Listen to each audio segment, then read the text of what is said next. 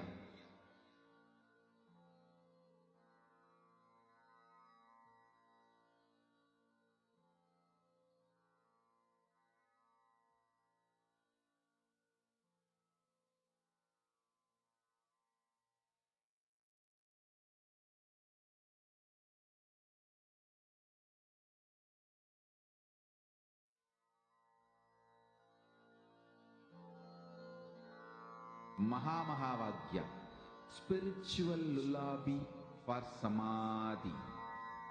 And Suprabhatam, wake up call, wake up song for Paramashiva. For Paramashiva to manifest. With this one spiritual powerful cognition, chant this Mahāvagya. Om Nithyananda Paramashivoham. Om Nithyananda Paramashivoham. Om Nithyananda Paramashivoham. Om Nithyananda Paramashivoham. Om Nithyananda Paramashivoham. Om Nithyananda Paramashivoham. Om Nithyananda Paramashivoham. Om Nithyananda Paramashivoham.